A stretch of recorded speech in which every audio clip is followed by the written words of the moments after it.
Everybody stand. Kalia, lead our prayer. Are you ready to pray, classmates? Yes, we are. O God Almighty, behold us, thy loving children, offering day to day our works and studies. Help us, dear Lord, to be obedient to our teachers, kind to our companions, diligent in our studies, that we will merit thy blessings for ourselves, our school, our beloved country, the Philippines. Amen. Good afternoon, Teacher Ellen. Good afternoon, classmates. Good afternoon.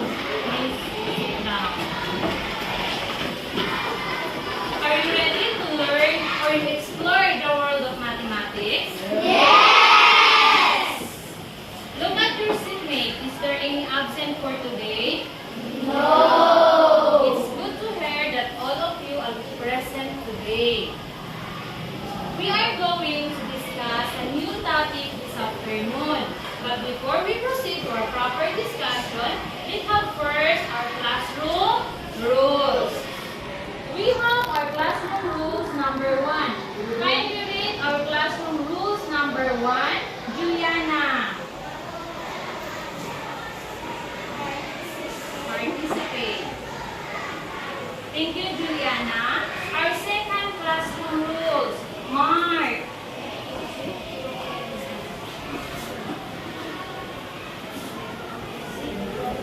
Thank you, Mark.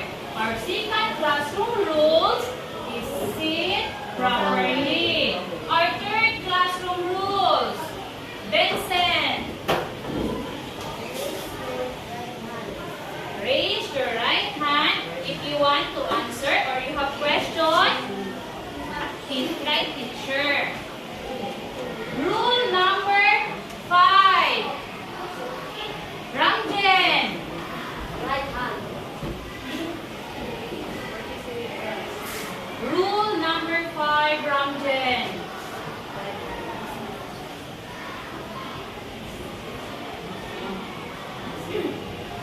Our classroom rules number 5. Listen attentively. Our classroom rule number 5 is listen attentively. Now we are going. Are you excited for our drill today? Yes! We are going to have a drill. Then I have here a behavioral points, or we have a scoreboard. This scoreboard represents as your result for today's activity. Plus points to those group that will behave and participate with their group, and minus points to those groups that are not behave and not participate in group activity. Is that clear? Yes! Very good.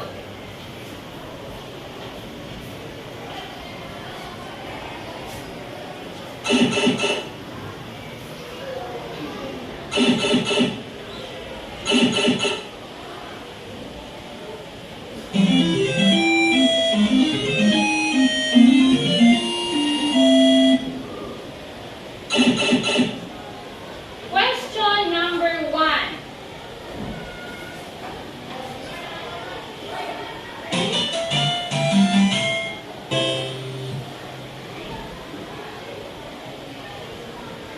What is 9 times 3? Kindly read our question number 1, Juliana. Johanna. What is 9 times 3? What is 9 times 3? What is the answer of 9 times 3? Let's find out.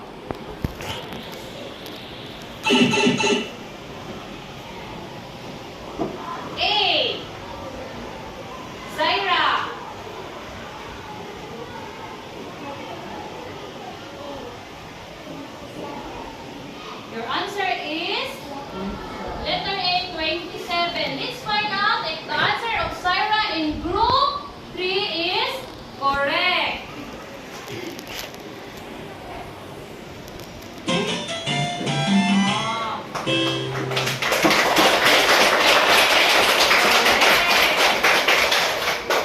I will put a behavioral points or start to group 3.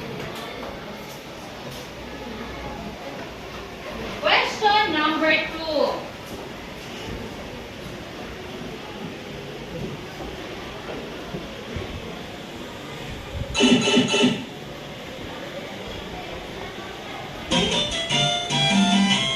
Are you ready with our question number 3?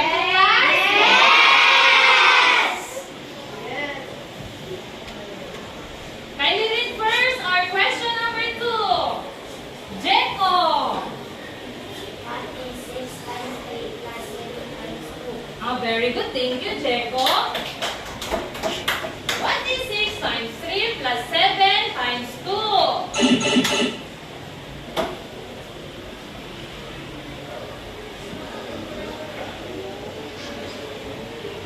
What is the answer? Kalia. The answer is C, 32. Let's find out if Kalia's answer is correct.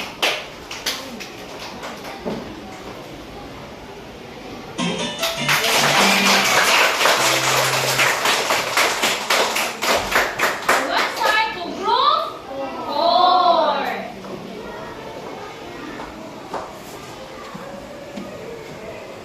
Let's proceed to question number 3.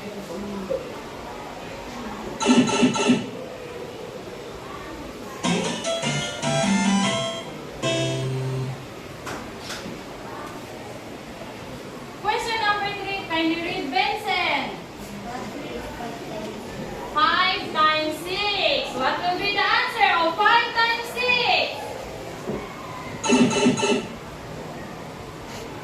A30, B60, C45, and letter D is 75. Juliana. The answer is A, 30. Let's find out if the 30 is correct. Very good. We will go on part 2. Group 1. You want more? Yes.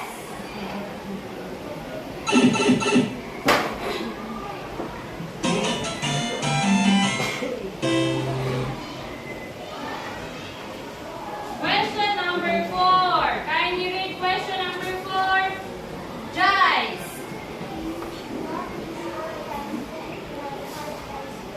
And let's find out on how to solve or how to get the answer of question number 4. 4 times 3 plus 5 times 2. 4 times 3, what is the answer? 12. 12. We will put here the addition or add. 5 times 2. Alessandra. 10. 12 plus 10 is equal to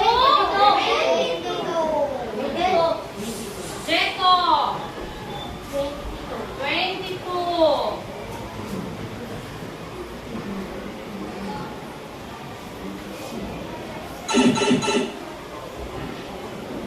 And the answer of Jeko is 22. Is the answer of Jeko correct?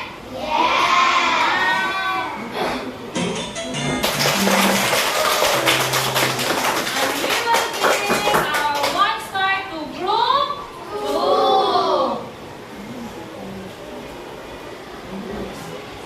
Now let's proceed to our last question.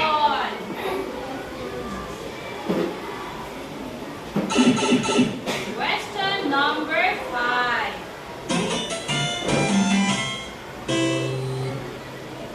What is 7 times 7?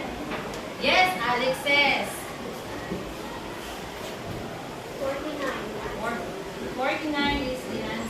49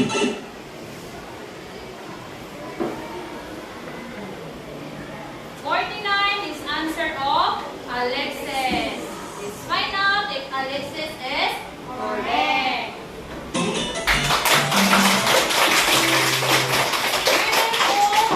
What group? Alexis? Group 4? Group 4 is now have 2 sides or 2 stars. And now let's proceed to our proper discussion. Do you have a garden at home, class? Baby Grace, what is the shape of your garden at home? Correct?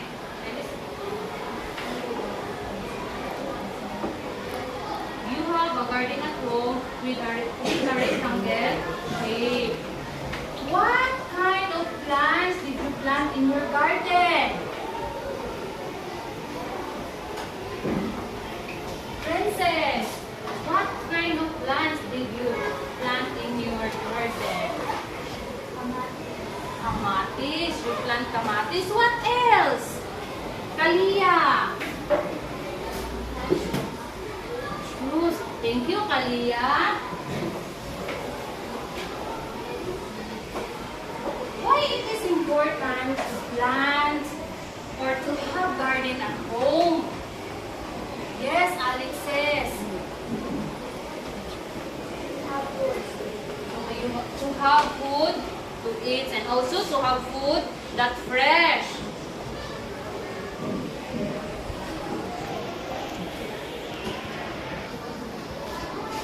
And now, I have here a video presentation.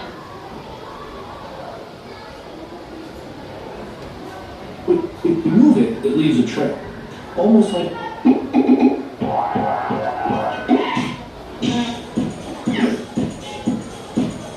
Hi, welcome to Math Antics. In our last geometry video, we learned that all two-dimensional shapes have a one-dimensional quantity called perimeter, which is basically the outline of the shape. In this video, we're going to learn that these shapes also have a two-dimensional quantity called area. To help you understand what area is, let's start by imagining a line that's 1 centimeter long. Now, let's imagine moving that line in a perpendicular direction, a distance of 1 centimeter. But while we move it, it leaves a trail, almost like the end of a paintbrush. By moving the one-dimensional line that way, we formed a two-dimensional shape. And all of the space or surface that we covered along the way is the area of that shape, which as you can see here is just a square. Okay, but how much area does this square have? Well, our original line was 1 centimeter long, and we moved it a distance of 1 centimeter. So we can say that this shape is a square centimeter. Just like a centimeter is a basic unit for measuring length, a square centimeter is a basic unit for measuring area. But there's other units for area too. For example, instead of a centimeter, what if our line had been a meter long? And what if we had moved it 1 meter? The area we'd have gotten would be 1 square meter. Or what if our line was a mile long and we moved it a mile? We'd have a square mile of area. So just like with perimeter, the units of measurement are very important when we're talking about area. Aha! So the formula for the area of a triangle should just be half of a rectangle. Instead of L for... The units of measurement are very important when we're talking about area. Aha! So the formula for the area of a triangle should just be half of a rectangle. Instead of L for length and W for width. Remember, our area formula is A is equal to 1/2 length times width. We're going to use two different names for our triangle's dimensions. We're going to call them base and height. And here's why. The names length and width work okay.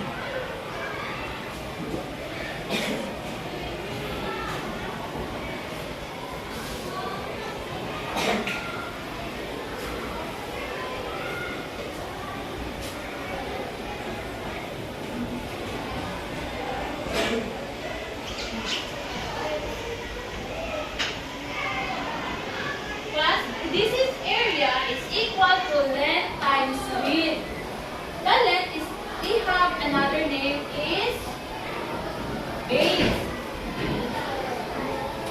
Base times height.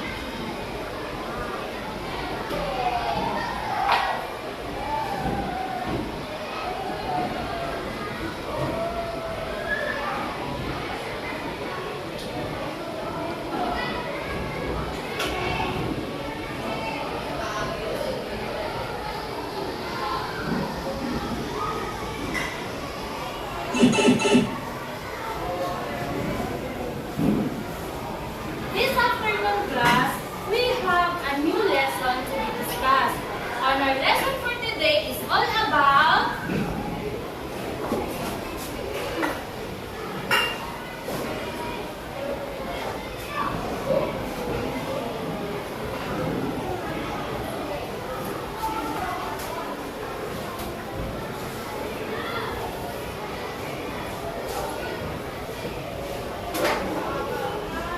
Nylene or Alcover.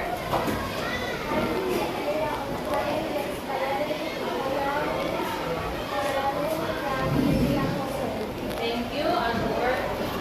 Our lesson for today is all about finding the area of triangles, parallelogram, and trapezoid. And before that, we are going to read first our learning objectives.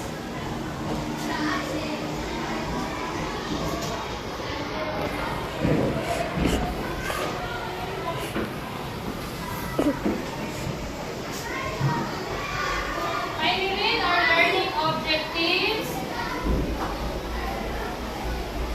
Jiraya.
in the problem?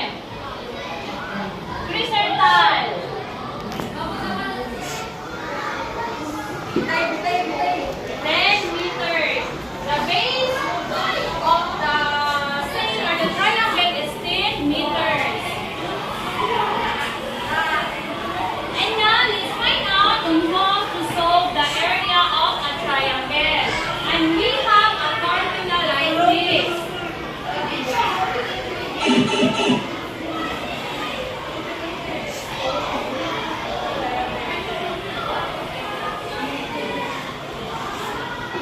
We have a formula. A is equal to 1/2 B times height. And we have the height here is 3 meters.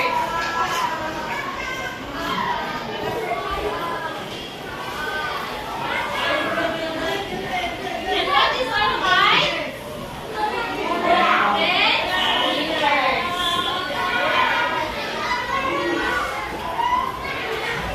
3 meters times 10 meters is equal to men. 30 meters times 10 meters is equal to 30.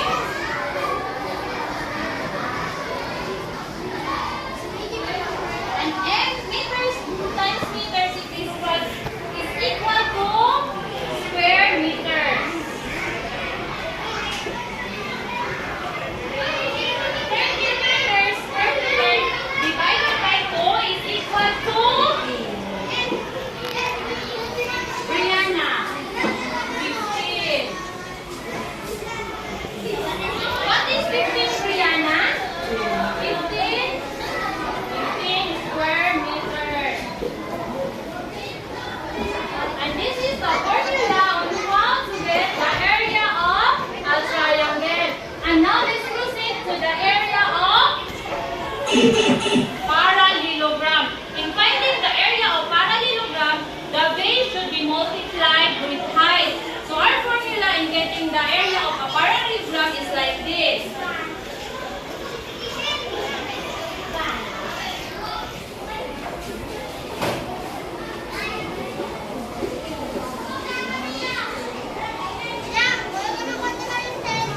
And we will have a parallelogram here.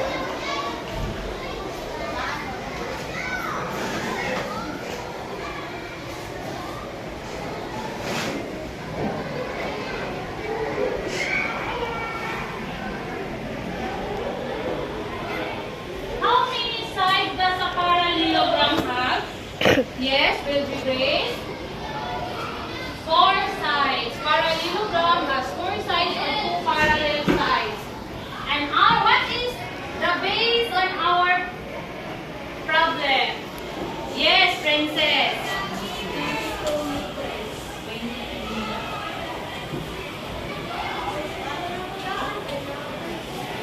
And our base is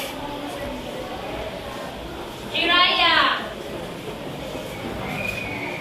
18 meters. And this is the formula on how to get the area of a parallelogram. A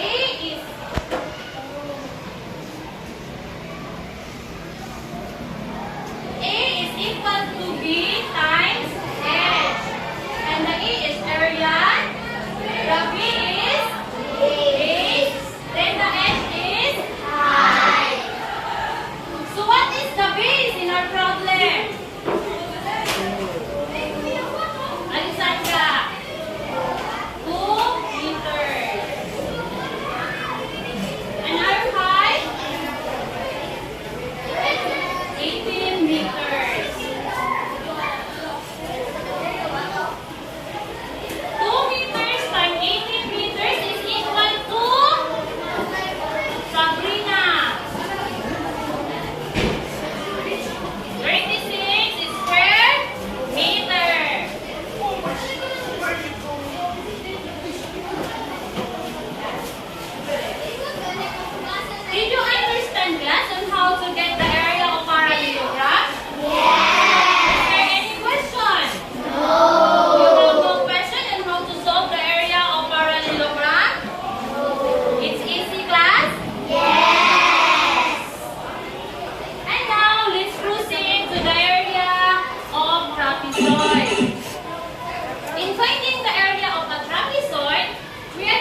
base is, what is the upper base? The A here is the upper base. We have an upper base and the lower base. And the upper base in our problem is, Princess, 12 centimeter. Thank you, Princess. We have here, and our lower base is, yes, 16 centimeter.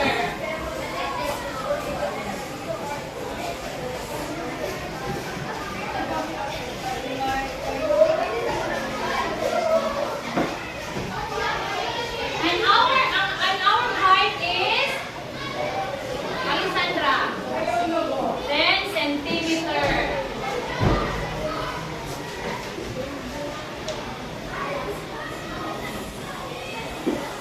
And we have also class a formula that is easy also to get the area of a trapezoid. And this is a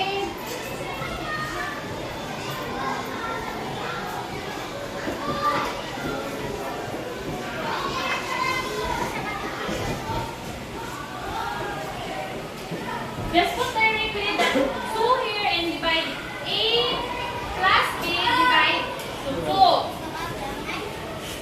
So what is our upper base? What is 12 centimeter. And our lower base is 16 centimeters. 16 centimeter.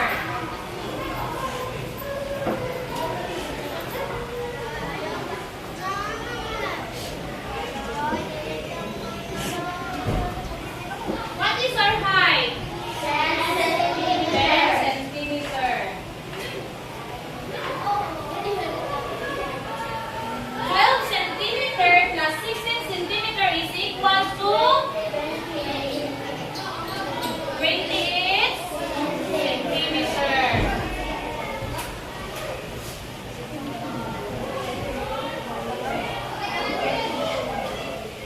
And our height will be 10 centimeters.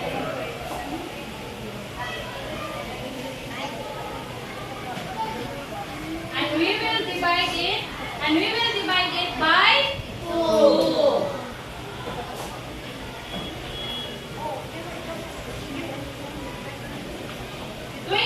Centimeter divided by 2 is equal to, yes, Virgie Grace,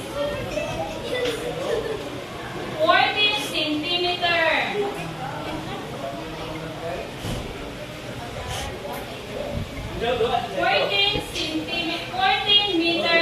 14 centimeters, 6 square centimeter.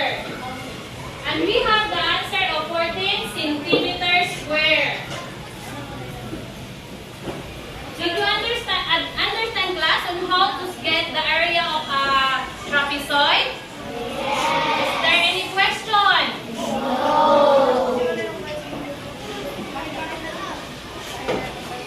And now let's proceed to are you excited to have a group activity? And now let's have a group activity. Since you already have a group, I divided you already as 6 group, and this is the group 1, group 2, group 3, group 4, group 5, and group 6.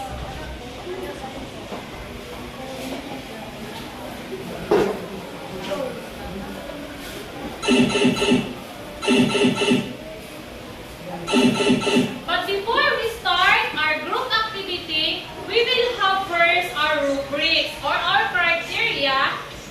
We have a cooperation, time management, and neatness of your work. I will only give you a 5 minutes to answer your group activity. You will select a one group leader to present your work in the board. Understand? Yes.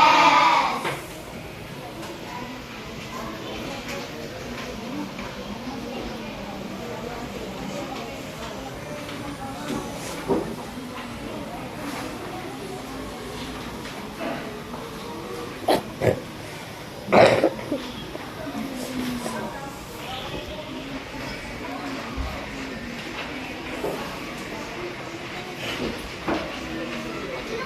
open first your group activities.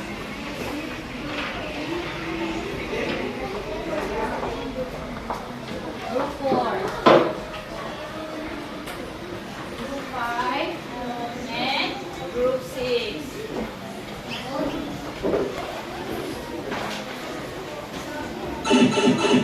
You have 5 minutes to answer your group activity, and the 5 minutes starts now.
Do you know how to solve?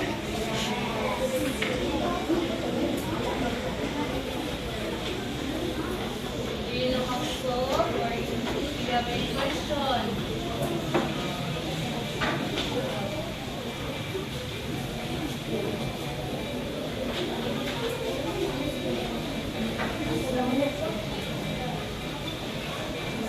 You have question with your problem? You have question?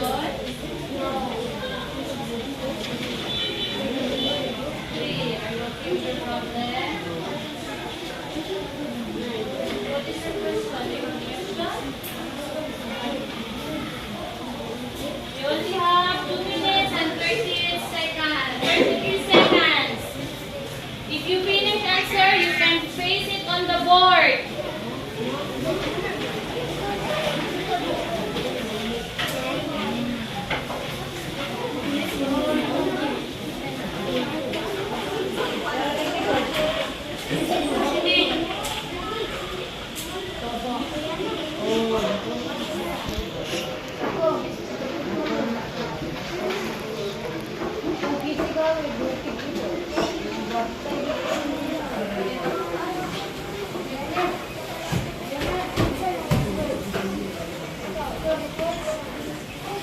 Your first group. Second.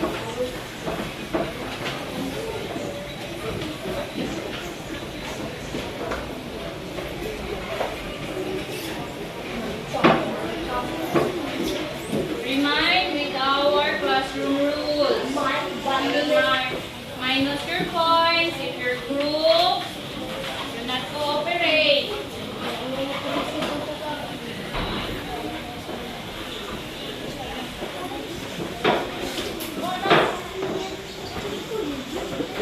This is group 4.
And here will be our grade.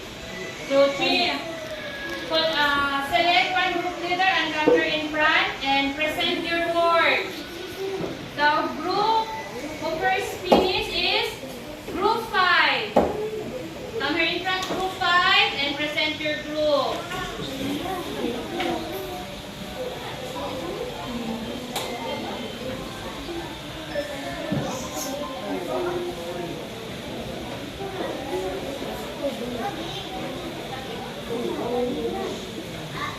Next na lang po.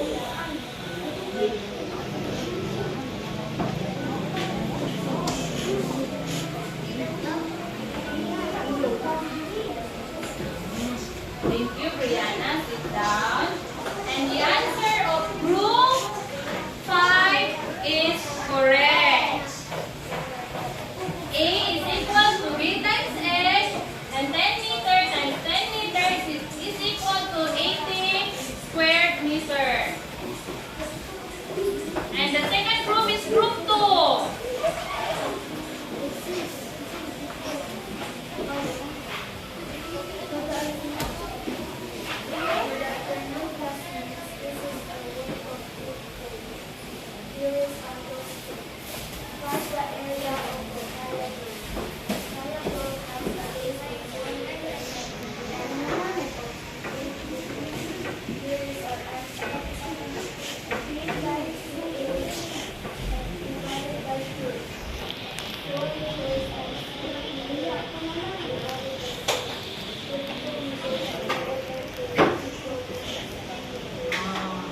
Very good. The answer of group 2 is correct. Group 1. Next is group 1.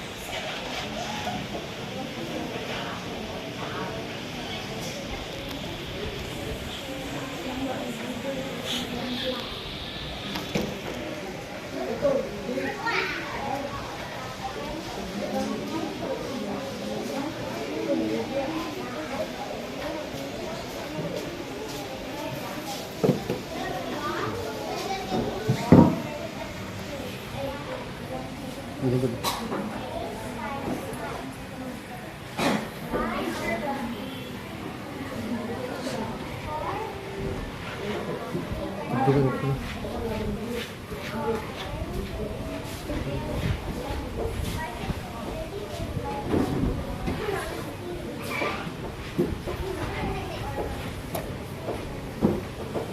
group 1 is correct. And let's proceed to group 4. Present your answer, group 4. Face your classmate.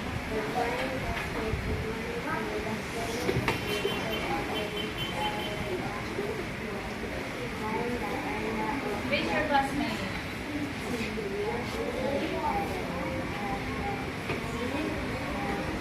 Sorry, Dad. 4.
clap to group 4.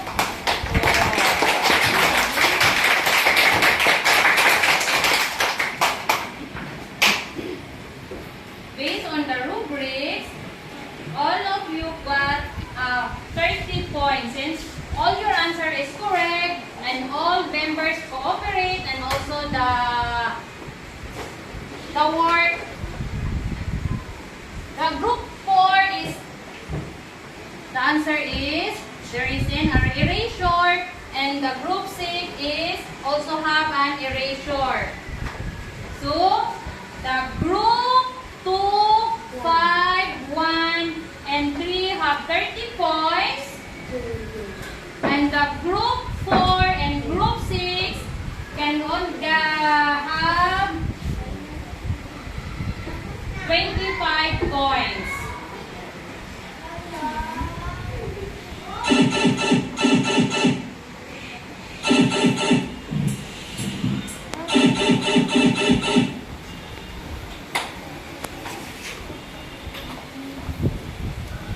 Read question number 1. Princess. What is the area of a parallelogram with a base of 6 cm and a height of 3 cm?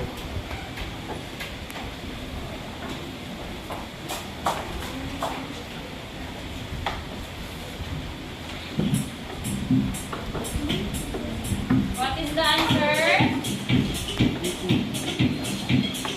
Yes, Kai. The answer is 30. Just wait for the line.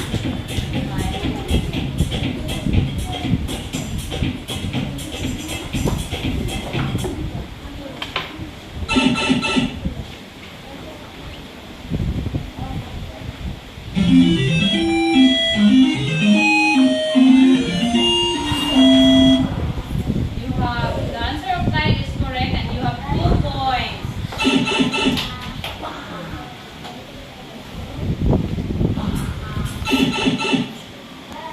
Question number, last question.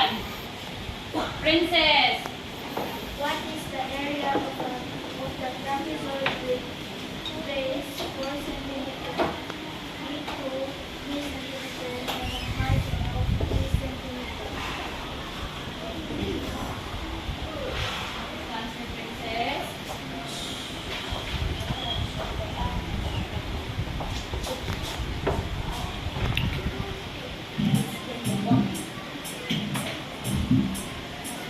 What is the answer? Princess? Okay, what's your grade? 9 centimeter. Will be grade and group 1 have 1 point.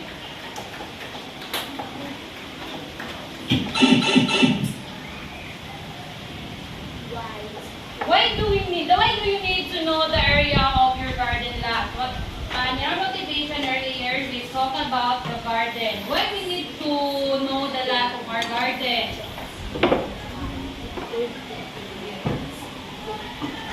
Why do we need to know? Yes, will be great.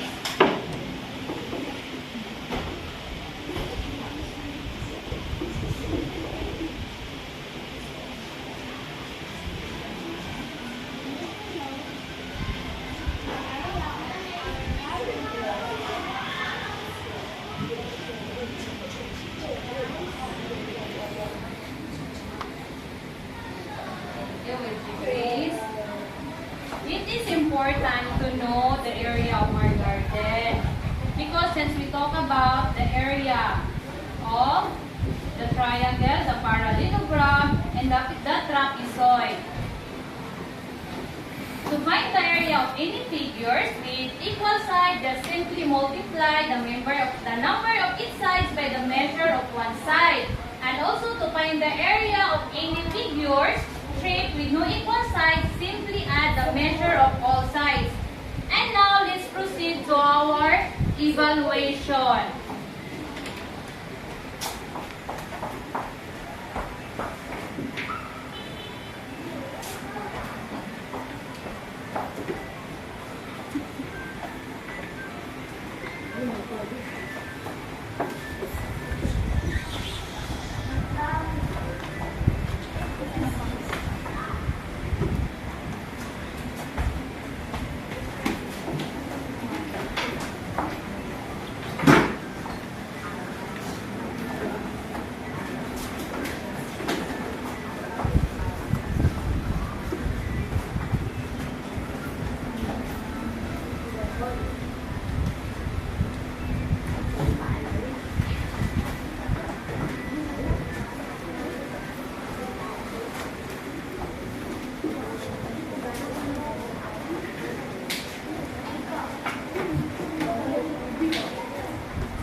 I have here in my phone. Where is number 10? Where is number 10? Number 11. 9, 8, 1, 21.